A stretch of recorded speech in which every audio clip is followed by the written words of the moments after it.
Maing adlaw, nagkataas ang nanginihanglan sa beauty care training ug dinhi sa Barangay 6-A, 32 ang milampos niini.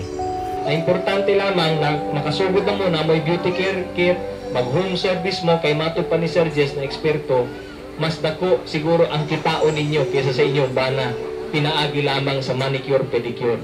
Pero gawa sa ana, daghan pa siguro pakapin ang gihatag ni Sir Jess, no? Na ay foot spa, na ay hair spa. I-grab na ko na siya para dungag kaalaman sa ko or skills. Nakatunan ako hindi lang pang babae, pang lalaki sab. Ako kay ko pasalamat kay Congressman Nograles kay dire sa among barangay gitagaan sad mi niya higayon nga kakaton mi og beauty care. Salamat Congressman Nograles.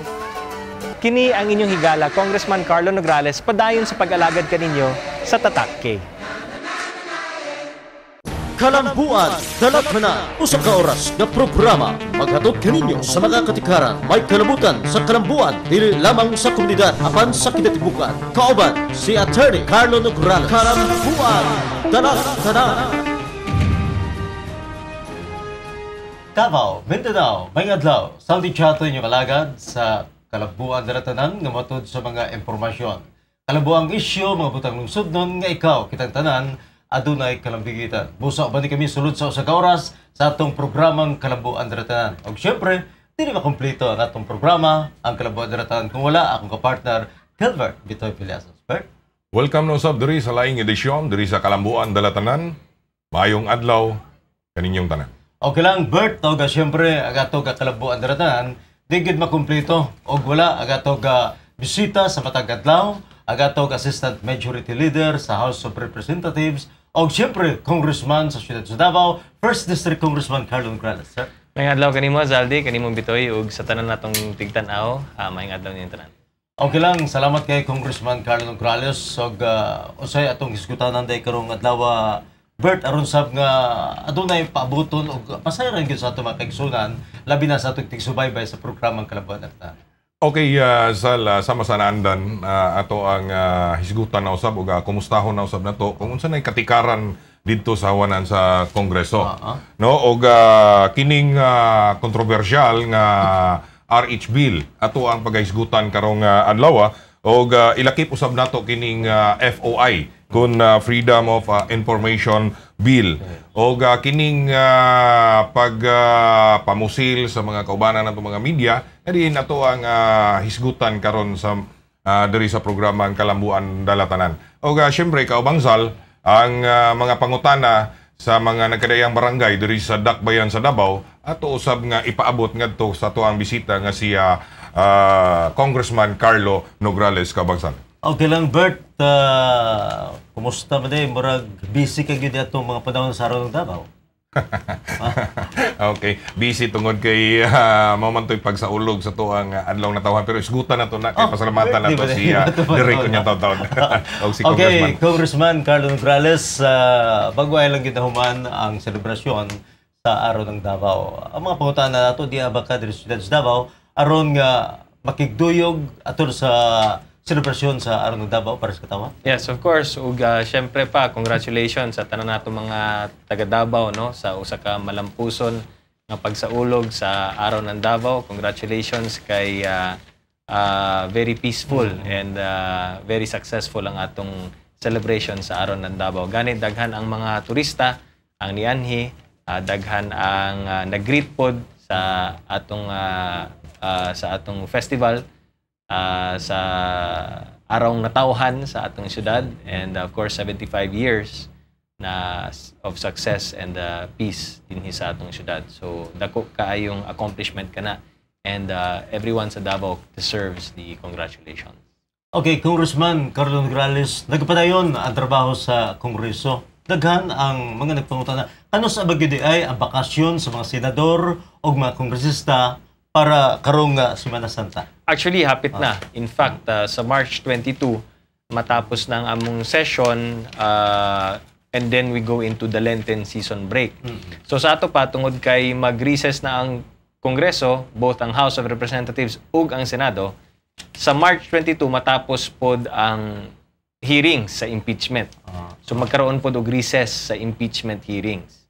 And tungod kay dili pati nga matapos, no, or dili pa matapos ang defense sa iyang presentation sa ebidensya nila, sigurado by pagbalik nato sa May 7, pag-resume sa session sa Kongreso, ibalik po nila ang hearings diha sa impeachment court. But between March 22 up to May 7 na naka-recess ang both the House of Representatives ug ang Senate, of course, obviously recess po ang impeachment hearings.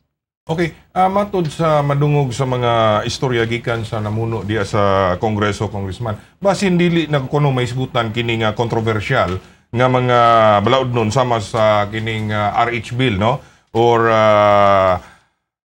reproductive health bill o kining FOI bill o nining mga nahibilin nga mga adlaw una magkwarisma o isips usa sa mga leader sa Kongreso. Unsay imo bang mapamatud-an ba nimo ang maong istorya, sir? Actually, tinood ka na, no? Pila na lang kaadlaw mag-break na ang Kongreso. So, sigurado sa RH bill, dili na siya mahisgutan. And ang FOI, ang promise man gud dito sa Freedom of Information, dapat ang promise nila is dapat ma-report out na siya sa committee para moabot siya sa plenary. So, ginahulat na lang namo diha sa plenary kay gusto nila na pagbalik namo sa May 7, dito na namo hisgutan dito sa floor. So, sa pagkakaroon, ang promise sa Committee on Public Information, ilan ang i-report ang Freedom of Information Bill para maadto na siya sa floor in preparation sa pagbalik namo sa May 7. Dito na po ang deliberations sa Freedom of Information. Dito, regarding sa RH Bill, tungod kay daghan pa ang gustong mag-question regarding sa RH bill, and naapay mga 20 to 30 na mga interpellators na wala pa matapos ilang mga questions regarding sa RH bill, dili nimo sila pwede basta-basta lang ligsan o sagasaan nimo. So ang kinihanlan usab buhaton kung gusto nimo na matigil na ang debates on the RH bill, kinihanlan i-move usa na nimo dito sa floor that you will terminate all debates. So kung mag-motion ka diha sa floor na mag-terminate all debates on the RH bill para pagkabutuhan na siya, in other words, ligsan nato ang tanan mga interpellators, magkinihanlan ka na og botohan sa floor. So I don't think that they can do a vote on the RH bill until magkabotohan usa na kung sugot ba ang majority na ligsan ang ubang mga kongresista na gusto pa mag-interpellate. Congressman Carlos, sa kataas sa panahon nga nakuha gikan sa Kongreso tungod nini nga impeachment trial, no, kang Chief Justice Corona, maingon ba nimo nga nakasubay gihapon kamo sa inyohang legislatibong tumong? To tell you honestly, syempre naapektuhan gyud ang atong schedule diya sa Kongreso. Una sa tanan, katong mga representante or mga kongresista na dunay mga pet bills or pet measures, obviously dili sila pwede mag-advocate niyan or mag-push sa ilang mga pet bills samtang nag-prosecute sila sa kaso sa impeachment, no? Ikaduha, naapod tay mga secretariat na na-appeal po dito sa impeachment hearing. So ang secretariat, dili po sila, ang mga secretariats, meaning to say si Congressman Banal, si Congressman Alcala, and si Congressman Abaya, syempre nabisi po sila sa impeachment. Ang mga spokespersons nato, sila Congressman Angara, Congressman Kimbo, Congressman Tanyada, sila po medyo wala po nila maasikaso ang ilang mga bills. So regarding dito sa mga pet bills or mga measures nila, apil na diha ang Freedom of Information na si Congressman Tanyada ang nag-push ni ana. Syempre maapektuhan gyud ang schedule, no? Because they're not there, no? And of course kung mag-interpellate sila tungod kay wala ang ilang physical presence, dili po sila maka-interpellate obviously. So naapektuhan gamay, no? But as I said, ang Congress naman, even if magkaroon ng konting delay, always finds a way na makaapas sila sa ilang legislative agenda. So if wala na mo matapos, kung di na mo matapos karon before ang recess, apason na mo na siya pag-abot sa Mayo. So okay lang. We're still medyo behind schedule but we'll be on track as soon as matapos na tingali ang impeachment. maka-focus na yun mi sa among sa ubang kining mga bills na medyo na-stack up og gamay. Iskutang nato ning reproductive health bill o RH bill kay gingon ni House Speaker Sonny Belmonte, Congressman Carlo Nograles nga iya ko nang gipangandoy ba nga ipasa sa kadaghanan sa mga magbabalaod ang mga RH bill nga susama sa pagpasa sa impeachment trial ni Chief Justice Renato Corona. So sa ibong kaugaling panlantaw, Congressman Carlo Nograles, unsay buot ipasabot ni Speaker Sonny Belmonte sa mga mensahe? Tingali, ang buot lang niyang ipasabot is, I think, because he is a proponent sa RH bill, no? Ang buot lang niya ipasabot, unta, napod siya 188 ka mga kongresista na nagsuporta sa RH bill. Kaya kung doon na siya 188 ka kongresista na pro-RH bill, then obviously, na kay 2/3 vote. So kung na kay 2/3 vote, automatic, mapasar na gid ng RH bill, no? But ang buot tampod niya ipasabot, tungod kay wala siya 188, in other words, siguro ang ibig niya rin sabihin medyo dehado siguro sila.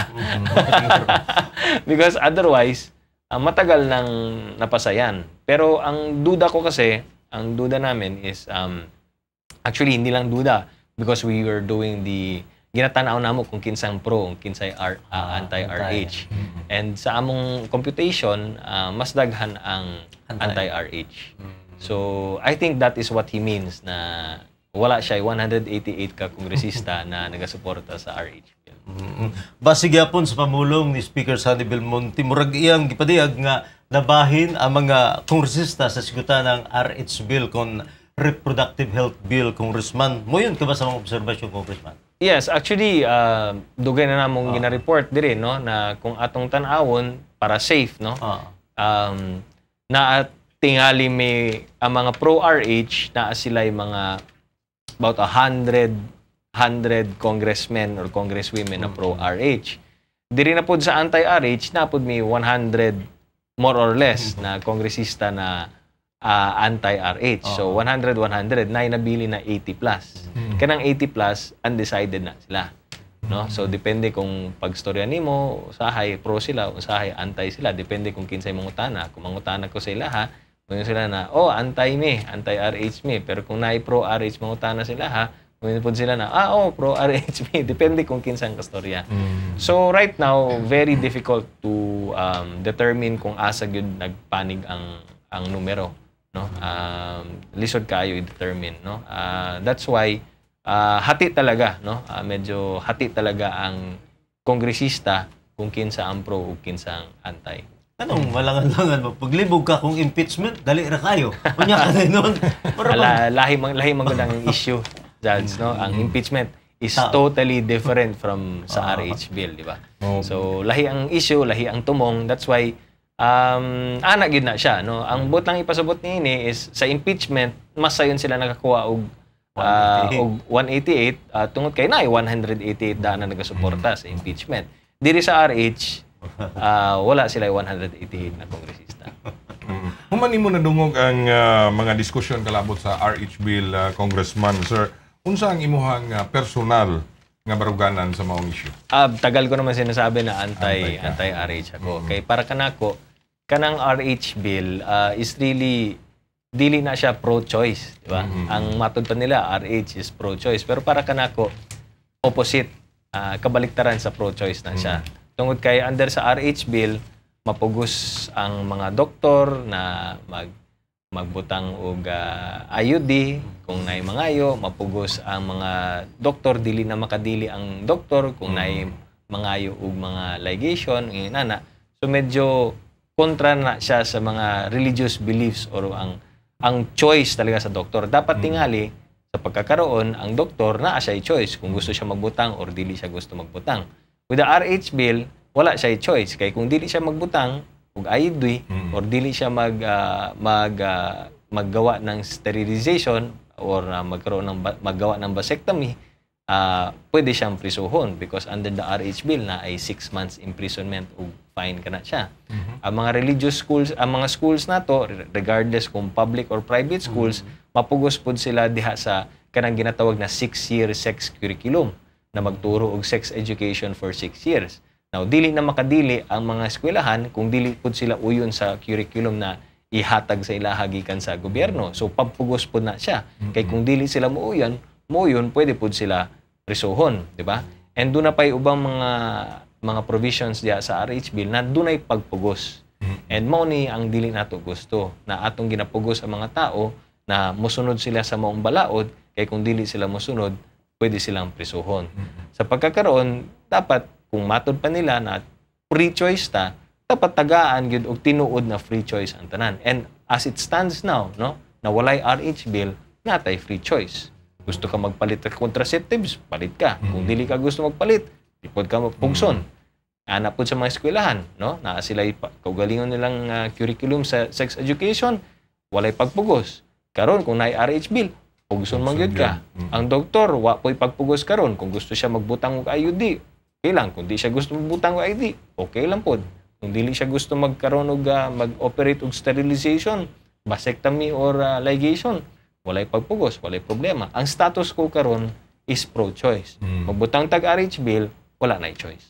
Pero diya sa inyo sa Kongreso, Congressman, wala ba'y pagpamugos po nga mag-pro ka or anti kaya ipito doon ay gamay nga pressure, no? Pero sa mga kongresista naman is kana sila decision naman na sila based po sa ilang konsensya.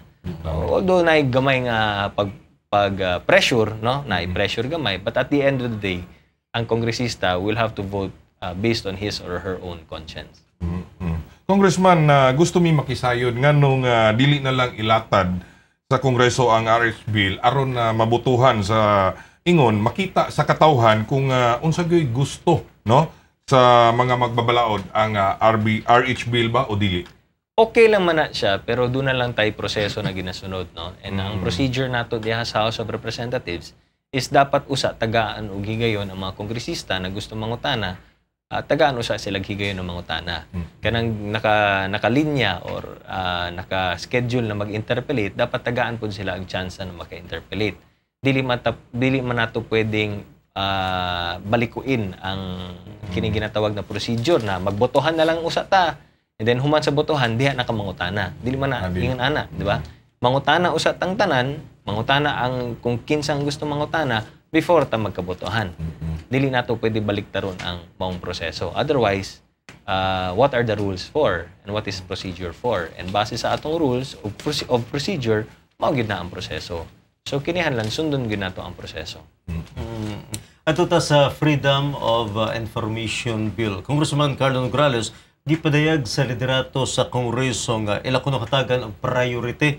Ano masigutan kining FOI o kining Freedom of Information Bill? Inigbalik sa session naman sa Semana Santa. So unsa imong personal nga baruganan may kalabutan sa FOI, Congressman? Tinuod na siya, no. Actually ang nahitabo man gud ana is dunay na may sari-sariling version sa Freedom of Information.